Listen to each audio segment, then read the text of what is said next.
नमस्कार, आप देख रहे हैं जी बिजनेस और मैं हूं अनुराग शाह। हमारे साथ खास बातचीत के लिए आज मौजूद है पीएफआरडीए के चेयरमैन सुप्रीतम बंदोपाध्याय जी। सर, सबसे पहले तो हमारे साथ जुड़ने के लिए बहुत बहुत शुक्रिया।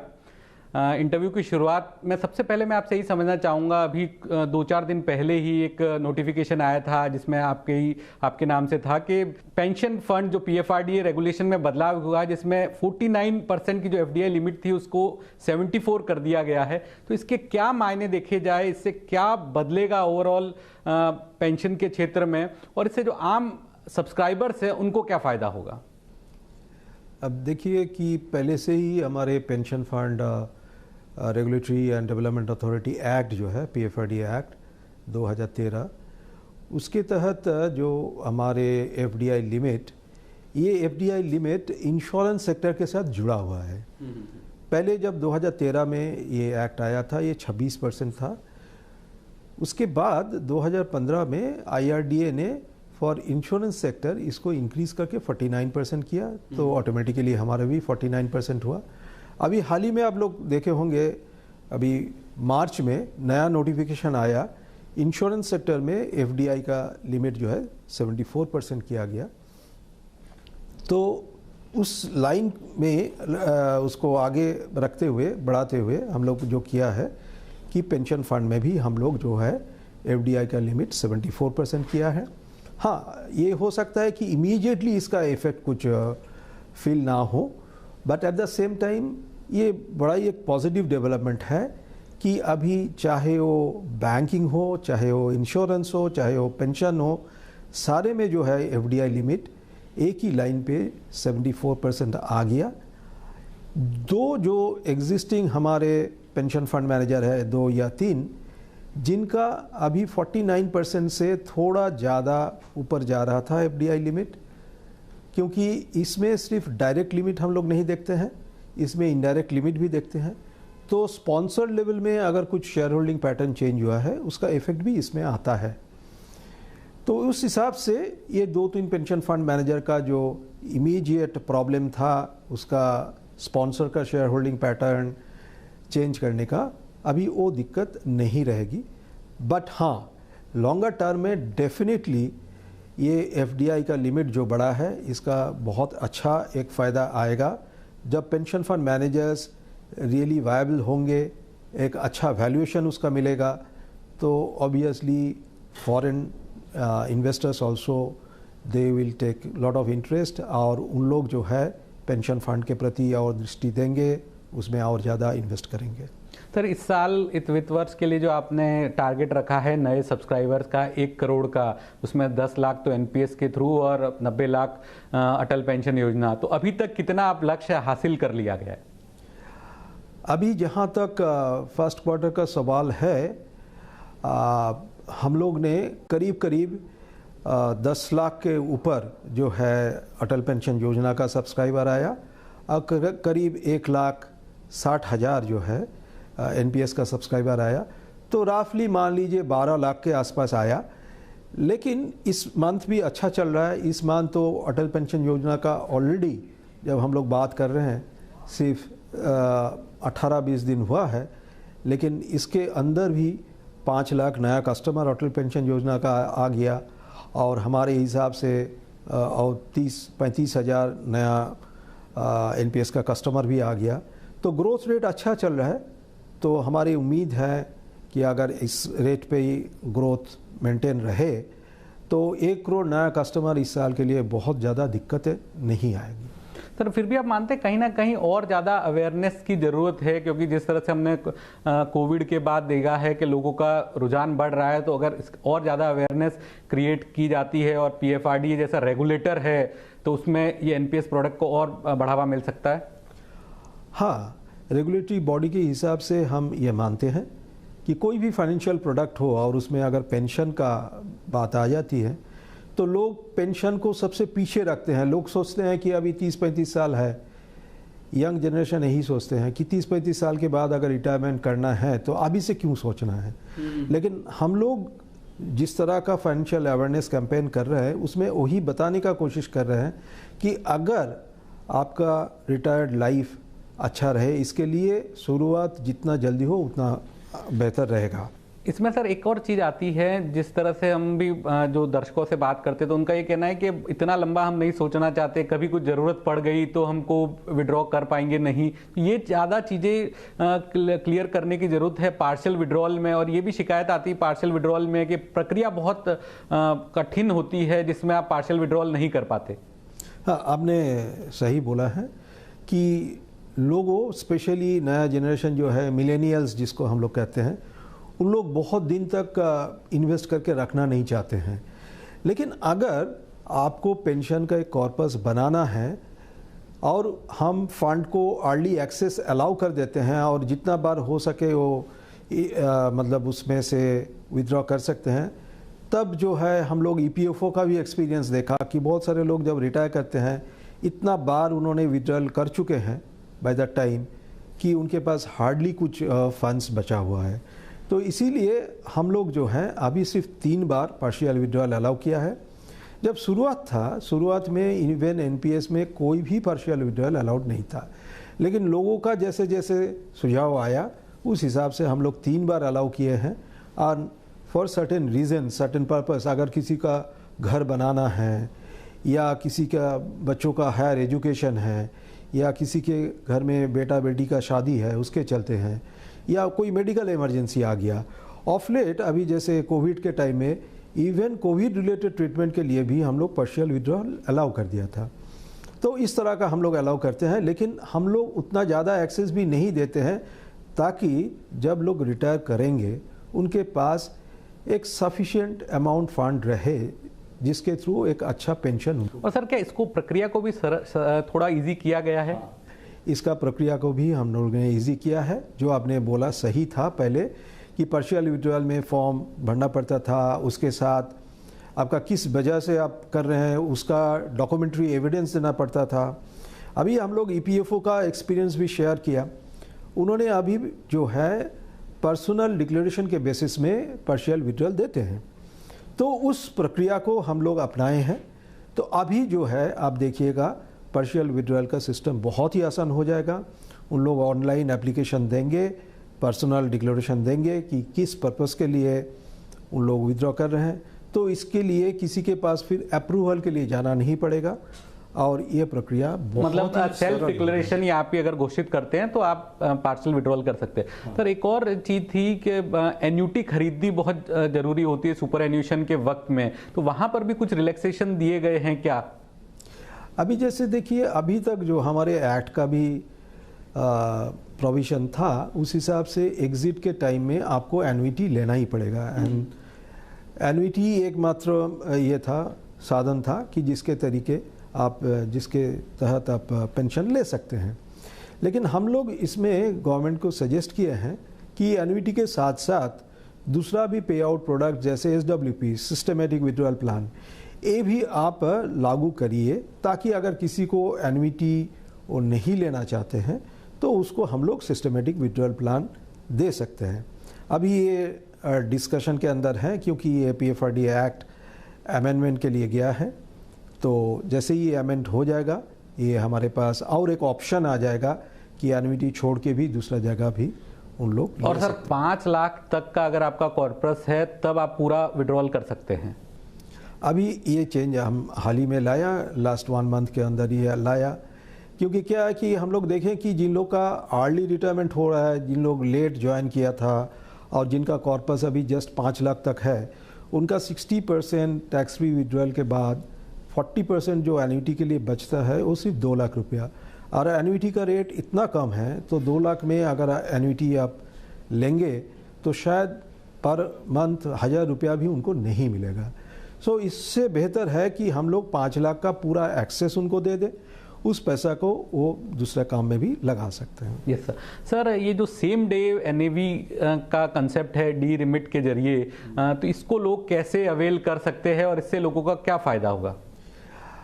अभी देखिए, पहले क्या था कि हम लोग का पैसा आने के बाद 2 दिन हम लोग टाइम लेते थे NAV डिक्लेयर करने के लिए उस इन्वेस्टमेंट के ऊपर, T+2 बोलते हैं। जैसे अगर आप मंडे को अपने पैसा डाला तो वेडनेसडे इवनिंग का नेट एसेट वैल्यू NAV आपको मिल जाएगा। लेकिन लोगों का डिमांड था, जैसे म्यूचुअल फंड्स वगैरह देते हैं सेम डे एनएवी, आप लोग एक कट ऑफ टाइम दे दीजिए, उसके अंदर अगर हम लोग इन्वेस्ट करें तो क्यों ना सेम डे का एनएवी मिल जाए। तो हम लोग इसको वर्कआउट किया हमारे रिकॉर्ड कीपिंग एजेंसी, हमारे ट्रस्टी बैंक के साथ, और उनके मदद से हम लोग अभी चालू किया कि 9:30 बजे सुबह तक कोई अपना पैसा कंट्रीब्यूट कर दिया तो सेम डे इवनिंग का एनएवी उनको मिल जाएगा। हम लोग ने देखा कि लास्ट अक्टूबर में ये चालू किया, 9 महीना करीब हुआ है, इसमें करीब 425-430 करोड़ का पैसा ये डी रेमिटेंस के through, we call it direct remittance, इसके थ्रू आ गया। लोगों का काफ़ी इंटरेस्ट इसमें है। सर एक चीज़ और समझना चाहूँगा, जो सुपर एन्यूएशन फंड्स होते हैं उनको रेगुलेशन की बात चल रही है, तो इसको किस तरह से पीएफआरडीए रेगुलेट करने का सोच रहा है और इससे जो पेंशन धारक है उनको क्या फ़ायदा होगा? अभी superannuation fund self manage superannuation fund होते हैं, जिन लोग पैसा खुद मैनेज करते हैं, और एक उनका इन्वेस्टमेंट गाइडलाइन होता है। ये गाइडलाइन पहले डीएफएस देता था, अभी ऑफ लेट डीईए मतलब डिपार्टमेंट ऑफ इकोनॉमिक अफेयर्स, वो ये गाइडलाइन देते हैं। उस गाइडलाइन के तहत उनको इन्वेस्ट करना चाहिए, आपने एम्प्लॉयज़ का इंटरेस्ट प्रोटेक्ट करना चाहिए। तो इन लोग क्या करते हैं, पहले जाके इनकम टैक्स डिपार्टमेंट से अपना अप्रूवल ले लेते हैं ट्रस्ट फॉर्मेशन के लिए, लेकिन उसके बाद पैसा ठीक तरह से इन्वेस्ट हो रहा है कि नहीं, या एम्प्लॉय का बेनिफिट ठीक तरह से मिल रहा है कि नहीं, वो देखने वाला कोई रेगुलेटरी बॉडी इसमें नहीं है। तो हम लोग गवर्नमेंट को प्रपोज किया, ये जो सेल्फ मैनेज सुपरएन्यूएशन फंड है, जो अभी किसी भी रेगुलेटरी बॉडी के अंडर में नहीं आता है, ना आईआरडीए, ना सेबी, ना पीएफआरडीए, इनको पीएफआरडीए के रेगुलेटरी एम्बिट के अंदर इसको लाया जाए। हम लोग इनका सारे प्रक्रिया जो है उसको हम लोग देखेंगे, और अगर इन लोग ठीक तरह से एम्प्लॉय का बेनिफिट दे रहे हैं तो उसको कंटिन्यू करेंगे, नहीं तो हम लोग उनको इंसिस्ट करेंगे कि हमारे साथ वो जुड़ जाए और हमारे यहाँ रजिस्टर हो जाए। यस सर, तो इसमें हम जिस तरह से बात चल रही कि ये बिल इस सत्र में आएगा, तो आगे चल के हम ये भी देख सकते हैं कि क्या जो, क्योंकि पीएफआरडीए एक पेंशन फंड का रेगुलेटर है, तो और भी जहां पर पेंशन प्रोडक्ट ऑफर किए जाते हैं लाइफ इंश्योरेंस कंपनी के द्वारा या फिर म्यूचुअल फंड्स के द्वारा, तो वहां पे एक कॉमन रेगुलेटर होने से और ज़्यादा ड्यू डिलिजेंस अच्छा हो सकता है। हाँ, ऐसे देखने के लिए तो ये ज़रूर अच्छा होगा, लेकिन जो है आफ्टर ऑल ये गवर्नमेंट का डिसीजन होगा। आईआरडीए के एग्जिस्टिंग रेगुलेटर हैं, आप 20-22 साल से वो अपना एरिया देख रहे हैं, उनको रेगुलेट कर रहे हैं, तो वहाँ से शिफ्ट करना थोड़ा डिफ़िकल्ट तो होगा, लेकिन अल्टीमेटली ये डिसीजन गवर्नमेंट को लेना है। अभी हम लोग जो कर रहे हैं कि जहाँ जहाँ जो पेंशन स्कीम या जो पेंशन फंड किसी भी रेगुलेटरी अथॉरिटी के अंडर में नहीं है, उसको सारे को समेट के पीएफआरडीए के अंदर ले आने का कोशिश कर रहे हैं। सर एक और चीज़ मैं आपसे समझना चाहूँगा कि जब भी बात होती है एनपीएस की, तो आपने कहा है कि इक्विटी में रिटर्न जो है वो 11% तक आया है, तो और किस तरह से और मोटिवेट कर सकते हैं, क्योंकि जिस तरह से मार्केट में रन देख रहे हैं और लोगों ने म्यूचुअल फंड में निवेश करके रिटर्न किया है, तो यहाँ पे और रिटर्न बढ़ाया जा सकता है। अभी जैसे प्राइवेट सेक्टर में हम लोग ने ऑलरेडी इक्विटी 75% तक अलाउ कर दिया। कुछ लोग, जिन लोग रिस्क टेकिंग एबिलिटी ज़्यादा है, रिस्क एपेटाइट ज़्यादा है, यंगर जनरेशन है, लोग 75% तक इक्विटी में इन्वेस्ट कर रहे हैं। जहाँ तक गवर्नमेंट का सवाल है, गवर्नमेंट इनिशियली जो डिसाइड किया था कि 15% तक ही इक्विटी में रहेगा। हो सकता है कि गवर्नमेंट एम्प्लॉय के लिए उन लोग चाहते थे कि बहुत ज़्यादा रिस्क नहीं लिया जाए, लेकिन 2019 अप्रैल में गवर्नमेंट का नोटिफिकेशन आया जिसमें उन्होंने इंडिविजुअल एम्प्लॉय को, सेंट्रल गवर्नमेंट एम्प्लॉयज़ को उन्होंने अलाउ किया 50% तक इक्विटी में इन्वेस्ट करने के लिए। लेकिन जैसे है कि फाइनेंशियल अवेयरनेस शायद इतना ज़्यादा नहीं है, बहुत कम लोग इसके लिए ऑप्ट किए हैं, लेकिन धीरे धीरे हम लोग भी फाइनेंशियल अवेयरनेस बढ़ाएंगे ताकि ज़्यादा से ज़्यादा लोग इसको सोचे समझे और अकॉर्डिंगली इसको इन्वेस्ट करें, क्योंकि ये है उनका पर्सनल डिसीजन। ये गवर्नमेंट के लिए भी उनके ऊपर इम्पोज करना थोड़ा मुश्किल होगा। और सर जिस तरह से जो अब नई इन्वेस्टमेंट गाइडलाइंस आ रही है जहां पर आप BSE 200 NSE 200 और कंपनीज के IPO FPO OFS में निवेश कर पाएंगे, तो यहाँ से भी कुछ अगर पेंशन फंड निवेश करेंगे और रिटर्न मिलेगा तो सब्सक्राइबर्स को फ़ायदा होगा? फ़ायदा होगा, और इसके लिए ही ये हमारे प्रयास था कि इन्वेस्टमेंट का यूनिवर्स और भी हम लोग बढ़ाएं, क्योंकि अभी बहुत दिन हो चुका है, हमारे फंड मैनेजर्स भी काफ़ी उन लोग एक्सपीरियंस्ड हो चुके हैं। हाँ, तो ये आइडियल टाइम है कि उनको दिया जाए कि IPO FPO OFS even non FNO funds also की शेयर्स ऑल्सो, उसमें उन लोग इन्वेस्ट करें और उसका फ़ायदा उठाए, एंड अल्टीमेटली ये फ़ायदा किसको जाएगा? सब्सक्राइबर को ही जाएगा।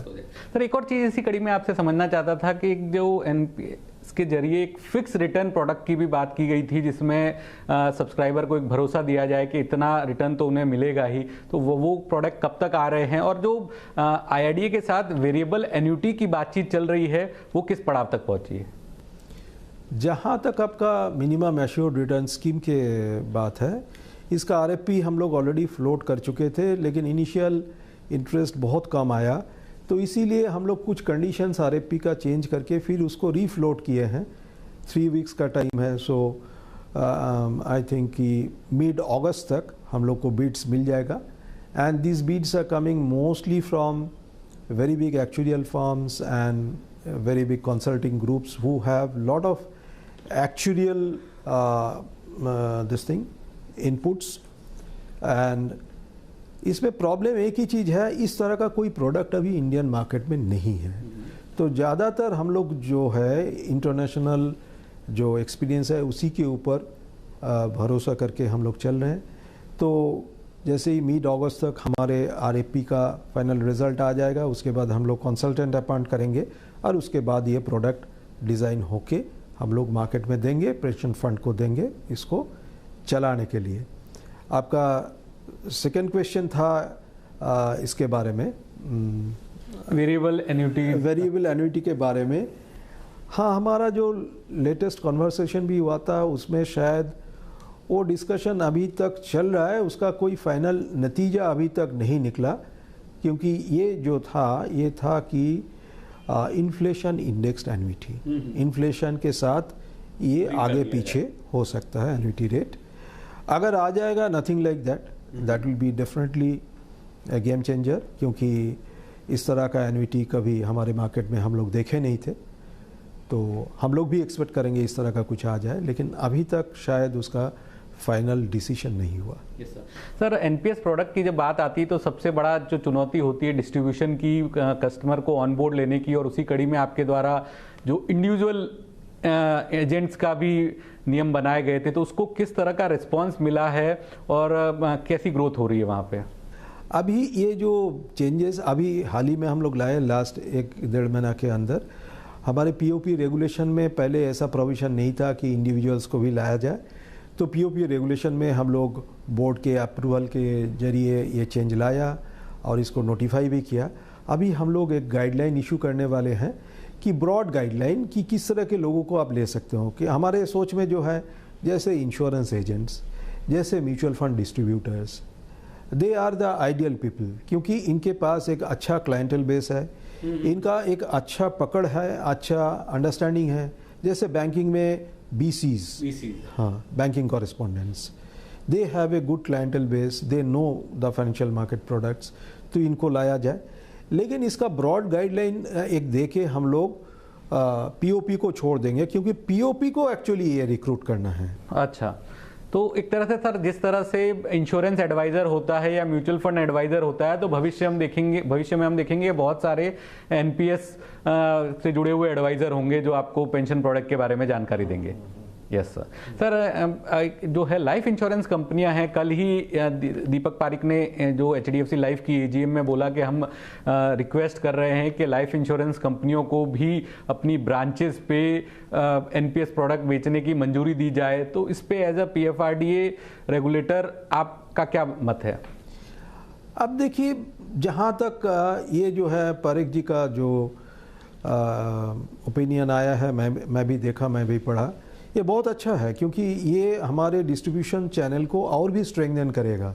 और अगर देखा जाए लाइफ इंश्योरेंस कंपनीज़ का ब्रांच नेटवर्क काफ़ी वाइड है, और अगर उनके थ्रू एनपीएस प्रोडक्ट बेचा जाए, I believe nothing like that, will be too happy to support that. अच्छा सर, मतलब किसी तरह का प्रपोजल आता है तो पीएफआरडी की तरफ से definitely will be positively looking into it, और उसके बाद उसका जो चेंजेस हमारे यहाँ भी कुछ लाना है तो वो भी जरूर करेंगे। और सर ये जो इन्वेस्टमेंट की गाइडलाइंस है ये कितने दिनों में आ जाएगी, और इसमें क्या मोटा मोटा खाका होगा?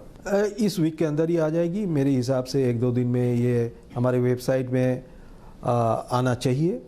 अगर आ गया तो उसी दिन से ये एप्लीकेबल हो जाएगा। जैसे हमने बोला पहले भी, आईपीओ, एफपीओ, एफएस, फिर बीएसई एनएसई 200, फिर जैसे रीट्स इनवीट्स का जो है डेट इंस्ट्रूमेंट्स, जो बॉन्ड्स उन लोग इशू करेंगे, उसमें भी हम लोग इन्वेस्ट करने का स्कोप देंगे। इस तरह का बहुत सारे एक कॉम्प्रिहेंसिव चेंज आप लोग देखेंगे इस बार। बहुत सारे चेंजेस इसमें लाया गया ताकि हमारे जो पेंशन फंड मैनेजर्स हैं उनके लिए भी थोड़ा सुविधा हो, and basically it will benefit the subscribers. Yes sir. तो मेरा आखिरी सवाल होगा, जो करोड़ों सब्सक्राइबर्स हैं एनपीएस से जुड़े हुए, और वो जब कई बार होता है कि रिटर्न देखते हैं तो उनके मन में घबराहट आ जाती है, तो उनके लिए किस तरह का संदेश होगा, उनको क्या स्ट्रेटजी बनानी चाहिए जिससे उनके जो गोल्स हैं वो फुलफिल हो चुके? अभी देखिए, कोई भी मार्क टू मार्केट फंड हो, जैसे अगर आप इवन म्यूचुअल फंड में भी आपका पैसा लगाते हैं या इंडिविजुअली आप इक्विटी मार्केट में इन्वेस्ट करते हैं, उसमें उतर चढ़ाव होगा। लेकिन एक जो चीज़ मैं बताऊंगा हमारे इन्वेस्टिंग पब्लिक को कि भाई थोड़ा आप पेशेंस रखिए, लॉन्ग टर्म के लिए सोचिए। ये ट्रेडिंग नहीं है कि आज आपने इन्वेस्ट किया आईपीओ में, कल आईपीओ लिस्टिंग होता है, 50% गेन हुआ तो आप बेच के प्रॉफिट निकाल के चले गए। आपको जो है लॉन्ग टर्म के लिए सोचना पड़ेगा, कम से कम 10-15 साल के लिए सोचना पड़ेगा। लॉन्ग टर्म में क्या होता है ना, ये जितने सारे इंटरेस्ट रेट साइकिल हो या इक्विटी मार्केट का साइकिल हो, हमारा एक्सपीरियंस है ये साइकिल सारे इवन आउट हो जाता है, and you will get a very very decent return. तो थोड़ा लॉन्ग टर्म के लिए सोचिए, क्योंकि पेंशन भी तो आज ही आप नहीं ले रहे हैं ना, पेंशन के लिए आपको 25-30 साल वेट करना पड़ेगा। तो उस पीरियड के लिए दीजिए। उसके बाद एक सर्टेन रिटर्न आपको मिल गया, उसके बाद आप सोचते हैं कि मेरा इक्विटी में ज़्यादा था, अभी घटाना चाहिए, अब घटा दीजिए, क्योंकि हमारे सिस्टम में सारे कुछ आपके हाथ में है। आप एसेट एलोकेशन में उसमें घटा दीजिए, गवर्नमेंट सिक्योरिटी में डाल दीजिए, which will be much safer. May be return will not be that high, लेकिन सब सेफ होगा। तो इस तरह का आप देखते रहिए, आपका फंड का परफॉर्मेंस आप वॉच करते रहिए। लेकिन एक दिन का कुछ उतार चढ़ाव हुआ, आपको याद होगा 2020 में पैंडेमिक के पीक में, मार्च एंड में एक वीक में मार्केट कम से कम 50% गिर गया था। लेकिन अगर कोई उस टाइम का एनएवी देख के बोले कि हमारा तो लॉस हो गया। हाँ, तो मेरा सवाल उसी कंटेक्स्ट में था। लेकिन कई सारे दर्शकों के जो हमको फोन आते थे तो उनका यही वो कहना होता था कि रिटायरमेंट का ये फंड है और हम रिटर्न देख रहे हैं तो इतना कम हो गया, तो मैं उन्हीं के लिए आपसे सलाम। तो ये अच्छा प्रश्न है आपका। वो जैसे एक एक्सट्रीम था, दूसरा एक्सट्रीम है 21-22 का। सिर्फ इक्विटी रिटर्न देखेंगे एवरेज, अगर 7-8 फंड मैनेजर का हम देख लें, 66% इक्विटी रिटर्न था। ये भी देख के बहुत ज़्यादा इलेटेड होने का कोई ये नहीं है। ये दो एक्सट्रीम है। So let us not think about the extreme, let us think about the middle path. और मिडिल पाथ जो है लॉन्ग टर्म, जिसमें इस तरह का उतर चढ़ाव जो है सारे कुछ इवन आउट हो जाता है। एंड इवन सम पीपल में आस्क यू कि भाई मैं 60 ईयर्स में रिटायर हो रहा हूँ, अभी मैं पेंशन लेना चाहता हूँ, अभी मैं देख रहा हूँ मार्केट क्रैश हो गया, क्या करें? हम लोग उनको बोला है कि 60% आप विड्रॉ कर लीजिए, 40% एन्युटी के लिए आप 3 साल वेट कर सकते हैं, तब तक आपका फंड ग्रो होगा। और अब तो सर आप 70 तक भी ऑनबोर्डिंग कर रहे हैं और 75 तक का भी विकल्प है, 75 साल की उम्र तक भी। ये जितने सारे चीज दिया ना, ये सब सोच के दिया, because I do not know कि मेरा जब 60 होगा या किसी का 60 होगा तब मार्केट कंडीशन क्या होगा। बिल्कुल बिल्कुल, ये बोलना बड़ा मुश्किल है। लेकिन एक चीज है, तब भी आपका वेटिंग पीरियड है। ऐसा नहीं कि उसी दिन आपको फंड से पैसा निकाल के एन्युटी खरीदना है। आप वेट करिए, मार्केट को इम्प्रूव होने दीजिए, 1-2 साल में हो जाता है, उसके बाद आप पैसा निकाल लीजिए। जिस दिन आपको ठीक लगता है निकाल के आप एन्युटी ले लीजिए। हमसे बातचीत करने के लिए बहुत बहुत शुक्रिया। Thank you so much. Thank you Anurag ji.